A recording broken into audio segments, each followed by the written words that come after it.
Happiness அப்படின்னா என்ன அப்படிங்கிற ஒரு கேள்வி நம்ம நிறைய பேர் மைண்ட்ல ஓடிட்டு இருக்கோம். உண்மையான சந்தோஷம் அப்படின்னா என்ன அப்படிங்கிறது. இன்டு த வைல்டு அப்படிங்கிற ஒரு படத்துல கூட நான் பார்த்திருக்கேன். அந்த படத்துல வர்றது ஒரு உண்மையான ஸ்டோரி. ஒருத்தன் காலேஜ் படிச்சு முடிச்சுட்டு அவனுக்கு இந்த லைஃப், சொசைட்டி, ஃபேமிலி, பணம் எதுவுமே வேண்டாம் அப்படின்னு சொல்லிட்டு ஒரு நாடோடி மாதிரி எல்லா ஊருக்கும் போயிட்டு காடு மேடு அப்படின்னு சுத்தி யாரு கூடயும் ஃப்ரெண்ட்ஷிப்பா இல்லாம எல்லாருக்கும் யாருமே இல்லாம தனியாவே வாழ்ந்துட்டு இருப்பான். அதுதான் ஒரு சந்தோஷம், அதுதான் ஹாப்பினஸ் அப்படின்னு நினைச்சு வாழ்ந்துட்டு இருப்பான். அந்த டிராவலுக்கு நடுவில் நிறைய பேரை மீட் பண்ணுவான். நிறைய பேருக்கு அவனை பிடிச்சி போய் நம்ம ஃபேமிலியாக இருக்கலாம், நம்ம நீ எங்க கூட இருந்துரு அந்த மாதிரி எல்லாம் சொல்லுவாங்க. ஆனால் அவனுக்கு அதில் எதுலையுமே நம்பிக்கை இருக்காது. அவன் தனியாக இருக்கிறது தான் ஹாப்பினஸ், தனியாக இருக்கிறது தான் உண்மையான சந்தோஷம் அப்படின்னு நினச்சிட்டு அவன் கடைசி வரைக்கும் தனியாகவே இருப்பான். ஆனால் ஒரு கட்டத்தில் ஒரு காட்டில் போய் அவன் மாட்டிக்கிட்டு அங்கே சாப்பிட்றதுக்கு எதுவும் இல்லாமல் ஒரு விஷ செடியை சாப்பிட்டுட்டு கொஞ்சம் கொஞ்சமாக லைஃப்பில் யாரும் காப்பாற்றதுக்கு இல்லாமல் கொஞ்சம் கொஞ்சமாக செத்துட்டு இருப்பான் அந்த காட்டுக்குள்ளேயே. ஸோ அப்போ அந்த இடத்துல அவனுக்கு நிறைய விஷயம் புரிய வரும். அப்போ ஒரு விஷயம் அவன் புக்கில் எழுதி வைப்பான்.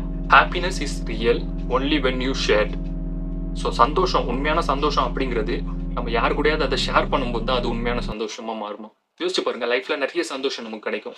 ஏதாவது ஒரு புது விஷயம் வாங்கும்போதோ, புது விஷயம் அச்சீவ் பண்ணும்போதோ, ஏதாவது கிடைக்கும் போதோ அந்த மாதிரி நிறைய சந்தோஷம் நமக்கு கிடைக்கும். அது ஒரு விஷயம் நமக்கு கிடைச்சி அப்படின்னா அது யாருக்கிட்டே சொல்லும் போது தான் அந்த சந்தோஷம் இன்னும் அதிகமாகும்.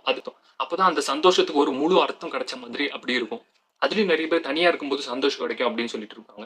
தனியா இருக்கும்போது சந்தோஷம் கிடையாது. அது ஒரு குறிப்பிட்ட ஒரு டைமுக்கு ஒரு மனசுக்கு ஒரு அமைதி கிடைக்கலாம் அந்த மாதிரி. பட் சந்தோஷம் இட்ஸ் லைக் நம்ம ஃபேமிலி கூடயோ, நம்ம பிடிச்சவங்க கூடயோ, நம்ம பார்ட்னர் கூடயோ அவங்க கூட நம்ம அந்த ஷேர் பண்ணும்போது அப்போ கிடைக்கிறது தான் உண்மையான சந்தோஷம். That is true happiness.